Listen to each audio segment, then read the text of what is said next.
Hello friends, welcome to success coaching centre. तो guys, आज हम बात करने वाले हैं केमिस्ट्री के पेपर के बारे में। आपको बताइए 12th के एग्ज़ाम चल रहे हैं। तो गाइस, इसमें हम मॉडल पेपर देखने वाले हैं केमिस्ट्री का 2022 का, यानी 2022 का मॉडल पेपर देखने वाले हैं। बहुत ही इंपॉर्टेंट क्वेश्चन है इसके अंदर, बहुत ही इंपॉर्टेंट क्वेश्चन होने वाले हैं आपके एग्ज़ाम के पॉइंट ऑफ व्यू से भी। गाइस, इस क्वेश्चन पेपर में से आपको लगभग 50% क्वेश्चन आपको वहाँ पर एग्ज़ाम में मिलने वाले हैं। 100% आप इन सभी क्वेश्चन को प्रिपेयर करके जा सकते हैं और एग्ज़ाम में अच्छा स्कोर भी प्राप्त कर सकते हैं इन्हीं के द्वारा। तो चलिए, इस 2022 का जो मॉडल पेपर है उसे जान लेते हैं, उसमें किस टाइप के क्वेश्चन दिए गए हैं। ये गाइस, मॉडल पेपर जो है बच्चों को हेल्प के लिए जारी किया जाता है, जिससे आप इसकी प्रैक्टिस करके समझ सकें कि किस तरह का क्वेश्चन पेपर आता है या किस टाइप के क्वेश्चन आते हैं। तो चलिए देखते हैं। तो गाइस, आपको सबसे ऊपर दिख रहा होगा प्रतिदर्श प्रश्न पत्र 2022। ये गाइस मॉडल पेपर है केमिस्ट्री का 2022 का, यानी 2022 के ही एग्ज़ाम चल रहे हैं और 2022 का ही ये मॉडल पेपर है। तो इसके हिसाब से बहुत ही इम्पोर्टेंट पेपर है आप सभी के लिए। तो गाइस, आप देख रहे होंगे रासायनिक विज्ञान केवल प्रश्न पत्र। ये रासायनिक विज्ञान का प्रश्न पत्र है। समय आपको पता ही है 3 घंटे 15 मिनट का होता है और नंबर 70 मार्क्स का एक पेपर होता है। सबसे पहले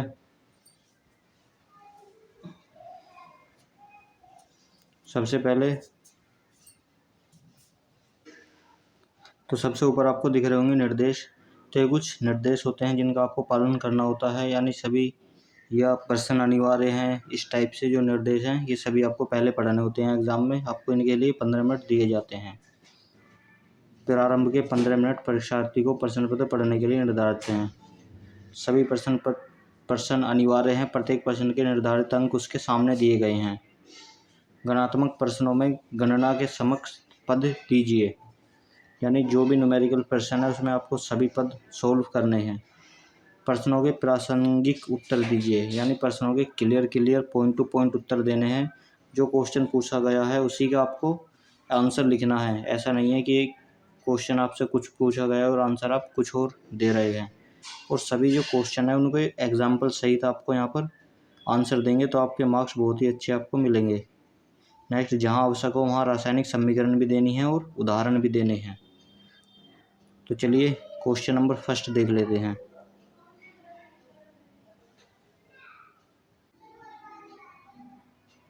तो गाइस, प्रश्न नंबर फर्स्ट, इन प्रश्नों के प्रत्येक खंड में 4 विकल्प दिए गए हैं। सही विकल्प चुनकर उसे अपने उत्तर पुस्तिका में लिखिए। तो यहाँ पर आपको बहुविकल्प टाइप क्वेश्चन है। ये 4 इसके विकल्प दिए गए हैं। सही उत्तर चुनकर आपको अपनी क्वेश्चन जो आंसर है वो अपना कॉपी में लिखना है। फर्स्ट, जब क्रिस्टल में रासायनिक रिक्तियों द्वारा इलेक्ट्रॉन फंसा लिए जाते हैं तो त्रुटि कहलाती है। यानी जब क्रिस्टल में रासायनिक रिक्तियों द्वारा इलेक्ट्रॉन को फंसा लिया जाता है तो वो त्रुटि कौन सी त्रुटि कहलाती है ये बताना है। शॉटकी, फ्रैंकले, स्टाइकियोमेट्री या एफ केंद्र। तो आपको जो भी आंसर सही हो ये आप तैयारी करके जा सकते हैं। आप पढ़ रहे होंगे केमिस्ट्री की, तो गाइस उसी में से आप ये सभी क्वेश्चन प्रिपेयर कर लीजिए एग्ज़ाम से पहले, तो आपके लिए बहुत ही बेनिफिट होगा। चलिए सेकंड देखते हैं। किसी विलयन का परासरण दाब किस संबंध द्वारा प्रदर्शित किया जाता है। तो यहाँ पर बताना है कि परासरण दाब जो है वो उसका जो रिलेशन है वो कौन सा है। तो जो भी रिलेशन है वो आपको यहाँ पर टिक कर कराना है। तो चलिए थर्ड क्वेश्चन देखते हैं।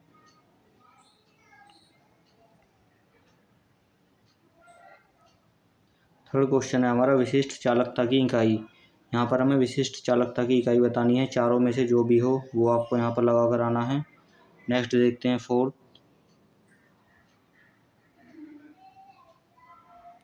तो गाइस फोर्थ क्वेश्चन आ जाता है हमारा, प्रथम कोटि की अभिक्रिया ए टेंड्स टू बी। यानी जो अभिक्रिया है, यानी वो इस तरह से दिखाते हैं हम तीर से। ये हमारा फाइनल प्रोडक्ट होता है और ये इनिशियल प्रोडक्ट होता है। A initial product, B final product. तो गाइस यानी ए के साथ जब रिएक्शन हुई तो हमारा फाइनल प्रोडक्ट जो बना वो हमारा यहाँ पर बी है। अभिक्रिया के लिए 0.1 m सांद्रता पर अभिक्रिया का वेग इतना है मोल पर लीटर सेकंड पाया जाता है। अभिक्रिया की अर्धायु बतानी है यहाँ पर। तो यहाँ पर जो भी यहाँ पर क्या है, आपको न्यूमेरिकल टाइप ये बहुविकल्प दिया है। अब फॉर्मूला लगाकर ये फाइंड आउट कर जो भी सही आंसर है वो लिख सकते हैं। चलिए देखते हैं। निम्नलिखित में से कौन सा यौगिक जल अपघटन पर प्राथमिक एमीन देता है। तो यहाँ पर प्राथमिक एमीन जो भी यौगिक देता है वो आपको बताना है। तो गाइस जो भी सही आंसर है वो आपको लगाकर आना है। ये सभी प्रैक्टिस आप पहले ही कर लीजिएगा।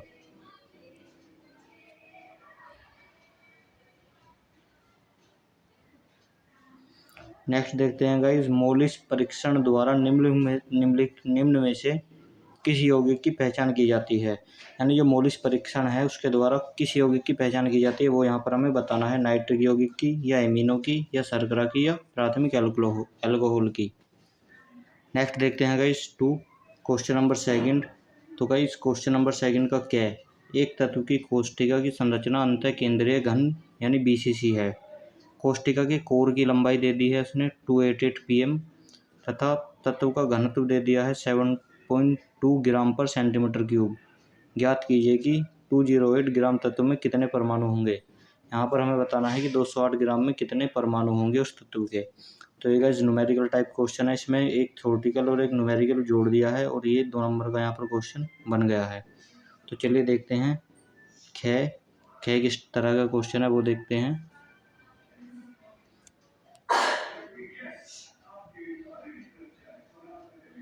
तो भाई ख देखते हैं।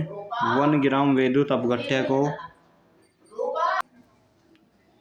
चलिए ख देखते हैं। ख 1 ग्राम विद्युत अपघट्य को 50 ग्राम बेंजीन में घोलने पर हिमांक 0.40 K की कमी आ जाती है। बेंजीन का अवनमन स्थिरांक इतना है। विलय के मोलर द्रव्यमान की गणना कीजिए। यहाँ पर विलय का जो मोलर द्रव्यमान है वो बताना है यहाँ पर। तो चलिए नेक्स्ट देखते हैं इसका गह। चलिए गह देख लेते हैं पहले। यदि AgNO3 KCl तथा KNO3 के अंतः तनुता पर मोलर चालकताएं इतनी का मान क्रमशः 10 एंड 10 है। AgCl का लैम्ब्डा की पावर 0 m ज्ञात कीजिए।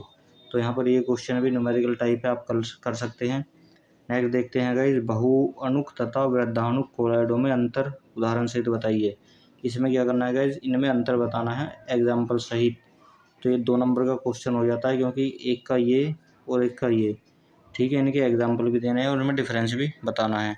तो एक डिफरेंस का और इनके एग्जाम्पल का, ये गाइस इस तरह से मिलाकर आपको 2 नंबर मिलेंगे। आप इसका आधा भी कर आ जाते हैं तो आपको 1 नंबर आसानी से मिल जाता है। अब बात कर लेते हैं क्वेश्चन नंबर 3 की। तो क्वेश्चन नंबर 3 का क्या, जल में किसी पदार्थ के 0.2 मोलर विलयन का हिमांक -0.37 डिग्री सेल्सियस है। जल का मोल अवनमन स्थिरांक ज्ञात कीजिए। तो यहाँ पर जल का मोल अवनमन स्थिरांक बताना है। अब बात कर लेते हैं क्वेश्चन नंबर 6 की। थर्ड का ख, कैलाराउस की चालकता संबंधी नियम बताइए।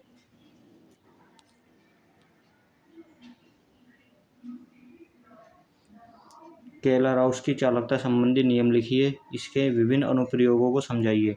तो ये गाइस इसमें 1+1 इसलिए कहा गया है कि इसमें 2 क्वेश्चन आपसे पूछे गए हैं।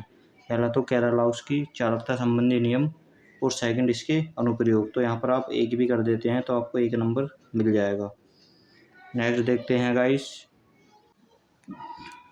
हैं गाइस एंजाइम उत्प्रेरण की क्रियाविधि लिखिए। यहाँ पर हमें एंजाइम उत्प्रेरण की क्रियाविधि लिखनी है। ये 2 नंबर का क्वेश्चन आपसे पूछा जाता है। नेक्स्ट देखते हैं फ्लोरीन केवल फर्स्ट ऑक्सीकरण अवस्था प्रदर्शित करता है जबकि अन्य हेलोजन +1 +3 +5 तथा +7 ऑक्सीकरण अवस्थाएं भी प्रदर्शित करते हैं। ये व्याख्या कीजिए। ये आपको बताना है कि फ्लोरीन तो केवल एक ही ऑक्सीकरण अवस्था प्रदर्शित करता है जबकि अन्य हेलोजन जो हैं फ्लोरीन की तरह ही वो +1 +3 +5 +7 ऑक्सीकरण अवस्थाएं भी प्रदर्शित करते हैं। ऐसा क्यों है, इसकी व्याख्या आपको करनी है। अब बात कर लेते हैं क्वेश्चन नंबर 4 की। तो क्वेश्चन नंबर 4 में हम सबसे पहला क्वेश्चन देख लेते हैं। क्या 4 का क्या, पोटेशियम डाइक्रोमेट की ऑक्सीकरण क्रिया का उल्लेख कीजिए। इसकी आपको ऑक्सीकरण क्रिया बतानी है तथा आयोडीन आयन सेकंड H2S के साथ रासायनिक समीकरण लिखिए। यानी एक क्वेश्चन तो गाइज आपका यहाँ से लेकर और ये हो जाता है, एक हो जाता है आपका ये वाला। तो ये यहाँ पर आपको ये 2 क्वेश्चन यहाँ पर पूछे गए हैं। 1+1 नंबर के, सॉरी हाँ 1+1+1 3 क्वेश्चन पूछे गए हैं 1 नंबर के। तो ये आपको यहाँ पर तीनों बताने हैं। तो गाइस यहाँ पर आपसे 3 क्वेश्चन पूछे गए थे 1 नंबर के, तो वो आपको यहाँ पर बताने हैं। अब कर लेते हैं बात 4th के ख की। निम्नलिखित पर संक्षिप्त टिप्पणी कीजिए। यहाँ पर गाइस स्मॉल अभिक्रियाएं दी गई हैं, वो आपको बतानी है। वो 1 और 1 यानी एक नंबर की आपसे 3 रिएक्शंस पूछी गई हैं। तो गाइस रिएक्शंस आपको एग्जाम्पल सहित देनी है, तो आपको ज़्यादा फ़ायदा होगा, आपको मार्क्स कम पूरे मिलेंगे। तो चलिए देखते हैं क्या रिएक्शंस पूछी गई हैं। फर्स्ट पूछी गई है युग्मन अभिक्रिया। युग्मन अभिक्रिया यहाँ पर बतानी है। सेकंड में आपको ग्रेबियल थैलेमाइड संश्लेषण बताना है। थर्ड में आपको डाईआयोनीकरण बतानी है। चलिए आगे देखते हैं।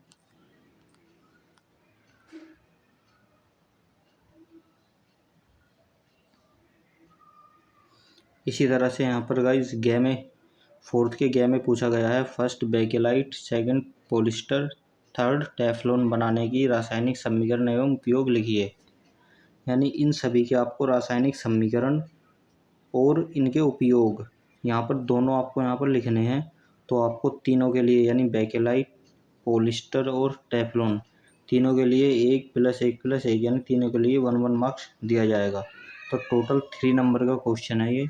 इसी तरह से गह क्वेश्चन देख लेते हैं। कृत्रिम मधुरक क्या होता है, 2 उदाहरण दीजिए।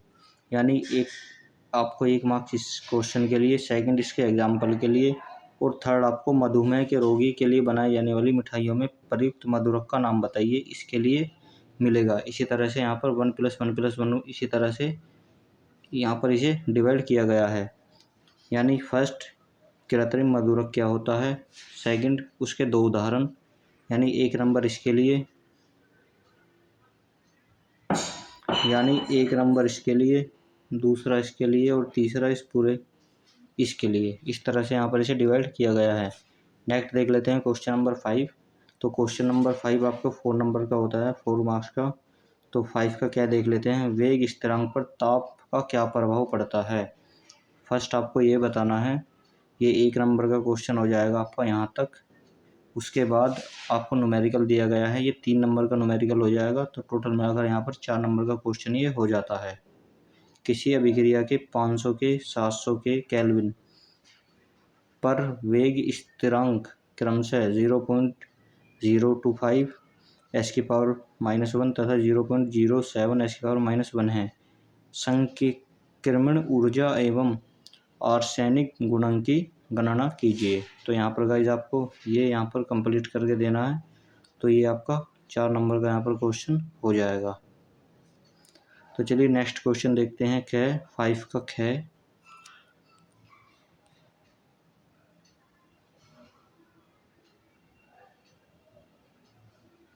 तो गाइस 5 के क में आपको 2+2 यानी 2 नंबर के 2 व्याख्याएं पूछी गई हैं। फर्स्ट मंडल परिष्करण आपको बताना है। सेकंड स्तंभ वर्णलेखिकी, इन दोनों को यहाँ पर डिफाइन करना है। दोनों 2 और 2 मार्क्स की हैं। नेक्स्ट देखते हैं 5 का ग। 5 के ग में आपको कीलेट प्रभाव से क्या तात्पर्य है, कीलेट प्रभाव बताना है। उदाहरण सहित समझाना है आपको कीलेट प्रभाव को।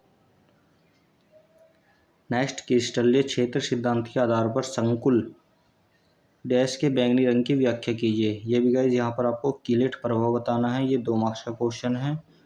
और नेक्स्ट गाइज उदाहरण सहित तो बताना है, तो ये 2 मार्क्स का आ जाएगा। उसके बाद क्रिस्टलीय क्षेत्र से बाद का जो क्वेश्चन है ये भी 2 मार्क्स का आ जाएगा। तो टोटल आपको यहाँ पर 4 मार्क्स इस क्वेश्चन के लिए मिलेंगे। नेक्स्ट देखते हैं गाइज गह। तो गह में क्या आ जाता है, फ्रियोन 12 DDT, कार्बन टेट्राक्लोराइड तथा आयोडोफॉर्म के विचरण की विधि लिखिए। यहाँ पर इन चारों के यानी ये और ये, इन चारों की जो क्या है विचरण विधि लिखनी है। तो सभी यहाँ पर 1-1 मार्क्स की हो जाएंगी। तो टोटल आपको 4 मार्क्स इस क्वेश्चन के लिए मिलेंगे।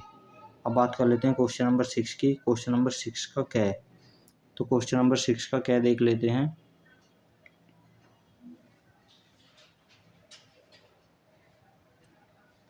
तो गाइस क्वेश्चन नंबर 6 का क्या है, क्यूमीन से फिनोल बनाने की अभिक्रिया का समीकरण लिखिए। ऐसी 2 अभिक्रियाएं लिखिए जिनमें फिनोल की अम्लीय प्रकृति प्रदर्शित होती है। फिनोल की अम्लता की तुलना एथेनॉल से कीजिए। तो यहाँ पर गाइस आपसे इसमें 3 क्वेश्चन पूछे गए हैं। पहला 1 मार्क्स का, दूसरा 2 मार्क्स का, तीसरा 2 मार्क्स का। तो टोटल यहाँ पर 5 मार्क्स का आपका क्वेश्चन ये हो जाता है। इसमें गाइस 6 नंबर का जो क्वेश्चन है, इसमें आपको 2 क्वेश्चन दिए होते हैं, उनमें से आपको एक क्वेश्चन करना होता है। तो यहाँ पर जैसा कि आप देख रहे हैं कि आपको यहाँ पर 2 क्वेश्चन दिए हैं और यहाँ पर आपको एक क्वेश्चन करना है, यानी कै और इसमें से आपको यहाँ पर एक क्वेश्चन करना है, क्योंकि यहाँ पर अथवा दिया गया है। तो आप ये भी कर सकते हैं या ये भी कर सकते हैं।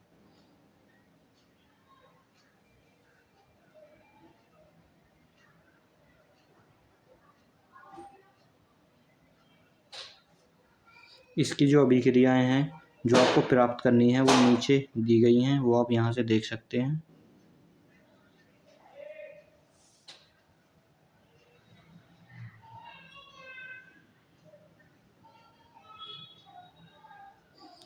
तो गाइज ये यहाँ पर आपको 5 जो अभिक्रियाएं हैं वो यहाँ पर आपको दी गई हैं।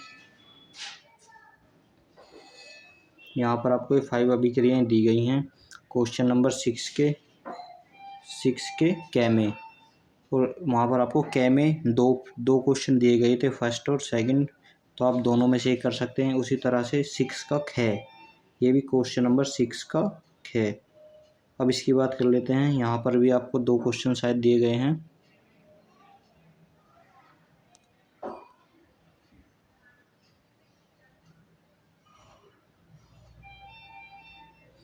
तो गाइस ये 6 का कै क्वेश्चन आ जाता है। कै, यहाँ पर भी आपको 2 क्वेश्चन दिए गए हैं, एक कै और एक इसके नीचे वाला ये अथवा करके। यानी आपको ये आता हो तो आप ये कर सकते हैं, आपको ये आता हो तो आप ये कर सकते हैं, या फिर आप ये नीचे वाला क्वेश्चन भी कर सकते हैं। तो इसमें आपको ये सभी जो रिएक्शंस हैं वो यहाँ पर लिखनी है।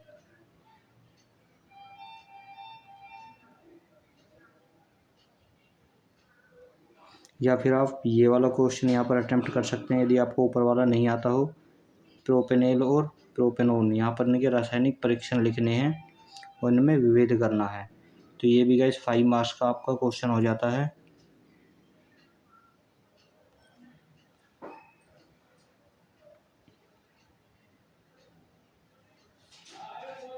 उसी तरह से क्वेश्चन नंबर आ जाता है क्वेश्चन 7। अब बात कर लेते हैं क्वेश्चन नंबर 7 की। क्वेश्चन नंबर 7 का क्या है, यहाँ पर भी आपको 2 क्वेश्चन दिए गए हैं, इनमें से आपको एक क्वेश्चन करना है। हैबर विधि द्वारा अमोनिया का औद्योगिक निर्माण चित्र सहित बताना है, इसके 2 प्रमुख गुण और उपयोग बताने हैं। तो ये आपको 5 मार्क्स का क्वेश्चन आ जाता है। इसी तरह से डीकन विधि द्वारा क्लोरीन का निर्माण लिखना है, सांद्र तथा गर्म कास्टिक सोडे के साथ इसकी क्रिया करनी है और क्लोरीन के ऑक्सीकरण गुण को उदाहरण सहित यहाँ पर बताना है। अब बात कर लेते हैं 7 के 6 नंबर क्वेश्चन की। न्यूक्लिक अम्ल क्या होते हैं, इसके 2 महत्वपूर्ण कार्य लिखिए। आपको ये कर सकते हैं, या फिर आप ये सेकंड वाला क्वेश्चन भी कर सकते हैं। प्रोटीन किसे कहते हैं, प्रोटीन की प्राथमिक, द्वितीयक, तृतीयक और चतुर्थ संरचनाओं की विवेचना कीजिए। तो गाइज ये आपका 17 मार्क्स का क्वेश्चन आ जाता है। आई होप गाइज इसमें से लगभग आपको 50 या 75 मार्क्स का 100% क्वेश्चन मिलने हैं। यानी आपको 50% जो मार्क्स हैं, या आपको 50% जो क्वेश्चंस हैं वो इसमें से ही मिलने हैं। तो गैस 50% भी बहुत होते हैं, आप इसी की तैयारी कर लीजिए। तो इसमें से आप कुछ क्वेश्चन भी मिल गए तो आपका बहुत ही अच्छे मार्क्स प्राप्त कर सकते हो। आई होप आपको क्वेश्चन पेपर पसंद आया हो और वीडियो पसंद आई हो तो वीडियो को लाइक करें, और यदि आपके लिए हेल्पफुल हो ये तो आप कमेंट ज़रूर करें। Thank you.